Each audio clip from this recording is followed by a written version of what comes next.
Assalamualaikum, welcome back to Invest Saham. Pada video ini kita akan update money flow untuk saham big banks dan saham menarik lainnya. Sebelum lanjut, disclaimer on, ini bukan ajakan jual beli saham, so langsung saja kita ke pembahasan. Jadi hari ini IHSG anjlok 1,4% di level 6.827 karena adanya net sell asing. Terutama di market reguler, asing net sell 906 miliar.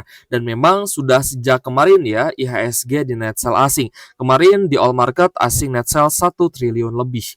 Juga dikarenakan rupiah kita kembali mengalami pelemahan ya. Hari ini melemah 0,09%, close di Rp16.489 per 1 US dollar. Nah, bahkan hari ini kita lihat ya, sempat melemah lagi ke level Rp16.560 per 1 USD-nya guys. Jadi memang asing ini mulai mencatatkan net sell ya, bukan hari ini, tapi sejak kemarin. Makanya kemarin kita buat video dengan thumbnail apakah sell in May ini akan dimulai ya, karena asingnya sudah mulai jualan lagi, sudah mulai distribusi kembali mencatatkan net sell karena memang rupiah kita yang kembali melemah ya setelah beberapa waktu yang lalu mengalami penguatan yang cukup signifikan.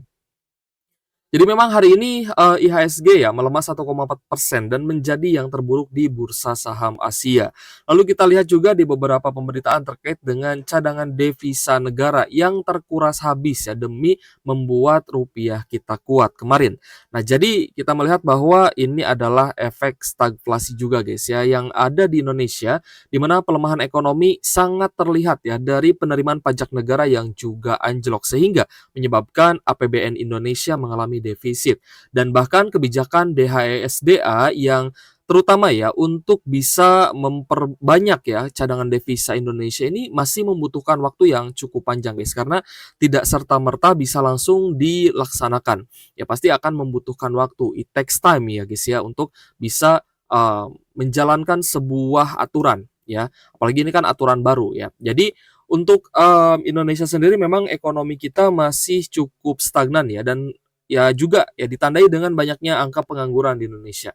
Jadi gini guys, ini seperti lingkaran setan ya. Ketika banyaknya pengangguran yang ada di Indonesia karena terkena PHK, ya salah satu bentuk efisiensi yang dilakukan oleh perusahaan juga ya. Jadi ketika karyawan kita di Indonesia itu kesulitan ya untuk mencari lapangan kerja dan malah terkena PHK, maka artinya penerimaan pajak negara akan turun karena orang-orang yang membayar pajak akan berkurang ya. Terlebih juga banyak orang yang tidak bisa membayar seperti pajak kendaraan, ya pajak misalkan pajak penghasilan dan lainnya. Itu akan kesulitan guys kalau misalkan memang banyak PHK.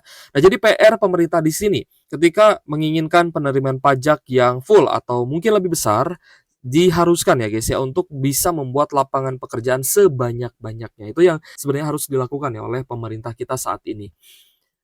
Jadi, memang rupiah kita ya, ketika rupiah, kembali melemah ya, maka ini adalah, salah satu tanda ya bahwa asing akan keluar, dan ketika asingnya sudah mulai keluar, itu artinya ya berarti sell in May akan terjadi. Nah, kita akan bahas guys ya beberapa saham yang juga menunjukkan bahwa sell in May ini bisa terjadi di minggu-minggu ini guys, terutama besok ya, karena hari ini kan Kamis ya, tanggal 8 Mei, kita akan menganalisa saham untuk besok ya, hari Jumat tanggal 9 Mei 2025. Saham pertama adalah BMRI ya. Untuk BMRI atau Bank Mandiri, hari ini menjadi saham yang paling banyak dijual asing dengan koreksi 3,2%, close di Rp4.790 per saham. Kita lihat ada distribusi yang cukup besar, terutama dari asing ya, ada KZ, BKAK, dan juga YU. Dan kita lihat net sell asing juga mencapai 452 miliar di saham BMRI. Terlepas dari belum naiknya Bank Mandiri ke level yang lebih tinggi guys ya, dan malah kembali turun, terkoreksi atau anjlok 3%, ini membuktikan ya bahwa investor asing cuan di saham lain yang sudah naik tinggi. Contohnya adalah saham Antam, seperti itu. Jadi kalau misal kita lihat ya, asing tidak hanya membeli saham perbankan besar saja, tapi juga saham-saham lain yang juga sudah dinaikkan oleh investor asing. Jadi ibaratnya gini guys, asing memang punya barang di saham big banks, tapi dia kemarin itu jor-joran yang diakumulasi adalah Antam. Jadi ketika Antamnya naik tinggi, itu artinya asing terus melakukan akumulasi, dan ketika Antamnya di net sell asing, artinya investor asing ada take profit. Nah, itu yang harus kita perhatikan. Jadi pilihan asing ya pada reboundnya IHSG di beberapa waktu kemarin ternyata bukan big banks, tapi Antam seperti itu, karena memang juga didukung ya oleh faktor sentimen. Sentimennya apa? Sentimennya karena harga emas juga all time high, seperti itu. Nah, itu yang harus kita perhatikan juga. Jadi, kalau misalkan memang ini adalah, titik ya awal sell in May akan terjadi, itu artinya teman-teman harus bersiap-siap untuk take profit ya di harga yang sudah tinggi tentunya, di saham-saham yang sudah naik tinggi dan mulai ada tanda-tanda distribusi ataupun tanda-tanda koreksi dan apalagi juga sudah patah tren. Nah, Bank Mandiri ya, kalau misalnya kita lihat ini sudah patah tren. Jadi kalau misal teman-teman telat take profit dan mungkin baru take profit hari ini ya mungkin akan sedikit berkurang ya keuntungan dari level bottom-nya. Tapi tentu saja ini menjadi kesempatan bagus untuk kita beli di harga bawah. Jadi sebenarnya saya ingin mengedukasi ke teman-teman terutama yang pemula atau yang awam gitu ya. Ketika sell in May itu terjadi, banyak orang yang take profit termasuk investor asing. Sebelum sell in May, waktunya take profit. Tapi setelah sell in May-nya mencapai bottom dan banyak saham yang sudah oversold atau jenuh jual, maka artinya kita borong, gitu ya. Jadi ada siklus di IHSG ini, ada siklus di saham-saham yang ada di Indonesia. Sehingga siklusnya bisa kita manfaatkan ya untuk buy on weakness, beli di harga bawah dan ketika naik jual di harga atas, seperti itu. Selanjutnya kita akan bahas juga BBRI ya. Untuk BBRI hari ini ada koreksi 3,07%, close di Rp3.790 per saham. Kita lihat hari ini BBRI mulai menyentuh MA50-nya guys. Jadi kalau misalkan besok breakdown ya otomatis jebol support ya. Untuk BBRI hari ini ada normal distribusi, terutama dari KZ, ZP, BK, dan juga AK. Nah, BK yang tadinya rutin melakukan akumulasi untuk BBRI, ternyata di 2 hari terakhir ini ya, kita start dari kemarin. Kita lihat kemarin juga BK distribusi. Jadi hari ini ketika BK-nya distribusi, otomatis kita cukup yakin bahwa BBRI ini juga akan terdampak oleh sell in May. Net sell asing mencapai 278 miliar hari ini, ya terutama dari KZ, ZP, BK, dan juga AK. Jadi untuk saham BBRI kembali lagi ya, kita akan tunggu di harga yang sangat murah ya di sell in May ini kemungkinan either itu akan sideways tapi juga bisa saja cenderung turun. Jadi tentu saja kita akan menawar di harga yang termurah ya di support sebelumnya di 3.350 sampai di 3.400-an. Ya untuk saham-saham big banks teman-teman harus lebih bersabar ya apalagi yang sudah hold sejak lama yang mungkin sedang floating loss. Tapi ini menjadi kesempatan untuk averaging down dan juga untuk teman-teman yang take profit nih di waktu-waktu ini. Jadi waktu ini adalah waktu yang tepat untuk take profit ya, karena kemarin kan saham sudah banyak yang naik. Nah, ketika sell in May akan ada diskon lagi. Ya memang tidak bisa dipastikan akurat 100% ya, tapi 90% ini sudah menjadi hal yang lumrah terjadi di Indonesia atau di saham-saham Indonesia. Jadi sell in May tentu saja akan kita manfaatkan sebaik-baiknya. Siklus penurunan akan kita manfaatkan untuk memborong saham. Gimana caranya kita bisa memborong saham kalau uang kita nyangkut banyak gitu ya. Kalau uang kita nyangkut semua, apalagi yang sudah all in. Nah ini ya menjadi PR. Karena yang saya lihat sedikit sekali ya investor retail yang bisa memanfaatkan siklus penurunan IHSG. Ketika IHSG turun biasanya nyangkut ya dan tidak bisa membeli saham di harga murah. Sebaiknya kita mulai evaluasi diri, kita mulai evaluasi investasi kita. Apakah kita sudah jual di harga yang terbaik? Apakah kita sudah membeli di harga yang termurah? Nah, itu yang harus kita evaluasi. Jadi untuk saham BBRI ya kalau misalkan besok pun ada koreksi maka akan jebol support dan itu hal yang cukup negatif ya ada potensi penurunan lebih lanjut bahkan mungkin bisa jebol support di bawah 3.300. Selanjutnya adalah BBNI. BBNI juga tidak luput ya dari net sell asing. Hari ini koreksi 0,9%, close di Rp4.120 per saham. Kita lihat ada normal distribusi dari AK, ZP, KZ dan juga BK dan retailnya banyak masuk. Ya, jadi hari ini kita lihat ada net sell 101 miliar. Jadi ketika investor asingnya jualan, memang biasanya ada saja investor retail yang masuk ya dan juga menangkap pisau jatuh. Itu banyak. Bukan hanya di BBNI ya, kita lihat di BBRI juga banyak guys. Ada ODSQ, XL, PDXC ya guys ya. Banyak sekali retail yang tampung barang asing. Jadi ketika asingnya jualan, ada saja ya investor retail yang akumulasi. Ya, padahal kemarin sudah dikasih harga bottom, seharusnya juga jualan di harga yang tinggi seperti itu. Jadi kalau misalnya kita lihat memang koreksi di saham-saham perbankan besar ini baru koreksi minor saja ya, belum koreksi yang besar ya, jadi hanya normal correction saja dan kita mesti lihat di beberapa hari mendatang apakah rupiah kita akan kembali turun, tapi prediksi saya akan kembali melemah ya. Rupiah kita akan kembali melemah, jadi ini waktu yang tepat untuk investor asing bisa jualan. Nah, teman-teman yang menonton video ini tentu saja sudah mulai menata nih ya, sudah mulai melihat lagi ya, kenapa kita selalu atau sering nyangkut. Nah, karena kita beli ketika asingnya jualan dan kita tidak bisa beli ketika asingnya borong, gitu ya. Jadi memang sangat sulit guys, di awal-awal memang sangat sulit, tapi kalau sudah terbiasa kita ikut siklusnya, maka kita bisa cuan ya cukup besar ya di IHSG ini. Dengan mmm, waktu yang mungkin tidak terlalu lama ya, 1 minggu, 2 minggu, sebulan, 2 bulan, tidak terlalu lama gitu ya, untuk bisa beli di harga bawah dan kita cuan dari kenaikan harga saham dan itu bisa diulang-ulang gitu ya. Setiap ada koreksi, setiap ada krisis, kita bisa cuan di bursa saham.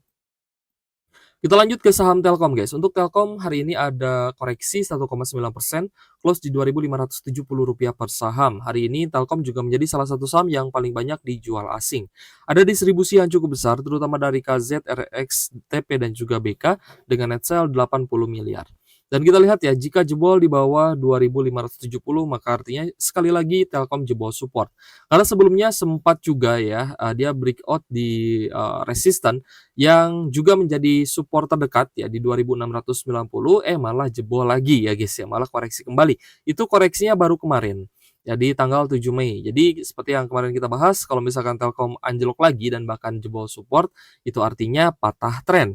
Patah tren itu terjadi karena sesuatu hal. Nah, itu yang harus kita cari tahu. Oh, eee, saham patah tren kenapa? Karena ada distribusi. Kenapa, distribusinya terjadi? Oh, karena asingnya net sell. Kenapa asing net sell? Karena rupiahnya anjlok gitu ya. Jadi ketika rupiah anjlok ya, asing juga akan enggan ya untuk memborong lagi saham-saham di IHSG. Lebih baik mereka investasi dengan menggunakan dolar dong, kalau misalkan dolarnya sedang menguat dan rupiahnya sedang melemah ya, secara matematika sesimpel itu. Kita bahas juga saham, BBCA ya. Untuk saham BBCA hari ini, ada koreksi 1,1%,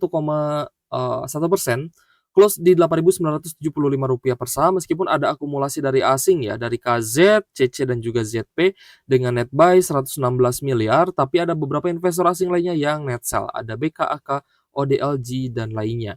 Ini menandakan bahwa ya meskipun BBCA masih diakumulasi tapi harga sahamnya turun, itu artinya ada yang jualan ya guys ya. Jadi tidak terlepas juga saham BBCA ini bisa saja turun. Nah, kita nanti bahas AADI ya, karena tadi saya sebenarnya akan bahas AADI tapi malah ke Telkom guys. Kita coba lihat juga AADI ya. Jadi untuk saham BBCA ini masih ada potensi untuk penurunan yang lebih dalam ya, potensi turun lagi maksud saya, karena memang sudah jenuh beli ya, atau overbought, jadi suatu hal yang wajar jika BBCA-nya turun. Apalagi didukung dengan net sell asing di saham big banks dan juga didukung oleh pelemahan rupiah yang sedang terjadi. Nah, kita akan bahas juga saham Antam. Kemarin kita bahas saham Antam ya, IDAR hari ini juga sempat naik ya ke area high di 2.860 ya, area high hari ini. Teman-teman yang mungkin sudah take profit di harga tinggi ya, ataupun yang take profit di harga closing, juga yang take profit di hari kemarin atau di 2 hari sebelumnya atau di 3 hari sebelumnya ketika sideways, harus banyak bersyukur ya. Jangan sampai kita menyesal dengan rezeki yang sudah kita dapatkan. Ya, jadi di bursa saham Indonesia tentunya kita harus memanfaatkan siklus penurunan untuk memborong dan kenaikan untuk take profit. Jangan sampai kebalik ya. Ketika naik kita pengen beli, tapi pada akhirnya nyangkut. Ya, jangan sampai sering seperti itu guys, karena tentunya akan cukup melelahkan ya, cukup membosankan untuk menunggu saham bisa rebound. Dengan kondisi ekonomi Indonesia yang seperti ini, tentu saja kita pun berharap akan ada perbaikan. Ya, tapi sepertinya hal itu belum akan datang dalam waktu dekat ini. Jadi ya tentu saja kita harus banyak-banyak bersabar. Nah, di sisi lain, kita melihat bahwa koreksi yang terjadi di Antam hari ini ya 5% close di 2.610. Meskipun asingnya ada akumulasi tapi tidak sebesar kemarin, dan hari ini yang take profit ada MG ya, lalu ada BB dan juga EP. Juga kita lihat beberapa investor retail yang sudah mulai take profit, ada SQ. Sebenarnya kemarin ya, banyak yang take profit di Antam itu kemarin sebenarnya untuk investor retailnya, jadi congratulations. Ya meskipun tadi kita lihat banyak juga yang akumulasi saham Big Banks di harga sekarang ya, alias tangkap pisau jatuh, seperti itu. Oke guys, jadi memang harga emas Antam itu ada koreksi ya. Harga emas dunia merah ya, memang ada koreksi, tapi ya itu adalah koreksi yang normal karena harga emas juga memang berfluktuasi. Tapi ketika di tengah kondisi yang seperti ini ya, banyak negara yang mengalami pelemahan ekonomi, maka yang akan menjadi primadona adalah emas ya, karena dianggap sebagai safe haven. Terkait dengan aset digital ya, sebenarnya kita cukup khawatir dengan blackout kemarin yang terjadi ya. Sempat terjadi di Bali ya, di negara-negara Eropa seperti Spanyol ya dan lainnya, terjadi pemadaman listrik ya guys, dan ya banyak sekali isu-isu negatif ya terkait dengan akan hilangnya internet dan juga akan hilangnya listrik ya. Mungkin nanti kita akan bahas di lain video. Terkait dengan hal itu sebenarnya terlalu jauh ya, tapi tentu saja kita harus bersiap-siap. Nah, itulah yang menjadi alasan ya, kenapa emas itu tetap menjadi primadona. Jadi, produk-produk ya yang, diambil ya dengan, yang bisa diambil dengan cara tradisional atau ditambang lah ya, seperti emas gitu ya, batu bara, yang bisa diambil langsung dari, bumi gitu ya. Kemungkinan besar itu juga akan kembali, menjadi primadona ya. Semoga saja, batubara juga bisa naik lagi sehingga kenaikan AAD-nya bisa berlangsung ya. Ketika sell in Mei, tentu saja tidak semua saham anjlok guys, akan ada saham-saham yang naik. Juga kenaikannya karena, faktor-faktor lain. Contohnya emas, emas itu kan naik karena Antam ya, Antam naik karena harga emas yang naik. Nah, AAD juga bisa naik karena faktor harga acuan batubara yang juga naik, itu juga bisa terjadi. Jadi untuk AAD hari ini ada kenaikan 2,5%, close di Rp7.150 per saham ya. Kita lihat ada AKBB dan juga BK yang hari ini akumulasi di AAD, asing masuk 70,6 miliar ya. Ini cukup besar sebenarnya untuk saham AAD, jadi semoga saja AAD-nya langsung naik lagi dan menjadi saham anomali yang naik ketika Big Banks-nya turun. Agar teman-teman juga bisa mendulang cuan ya di saham AAD tentunya. Oke guys, kita akan bahas ya topik-topik yang lebih menarik lagi di next video atau di weekend kali ini. Kalau misal teman-teman ada pertanyaan, silahkan tulis saja di kolom komentar. Kita akan bahas saham requestan teman-teman di kolom komentar untuk weekend kali ini. Oke guys, terima kasih sudah menonton dan semoga bermanfaat untuk teman-teman. Thank you.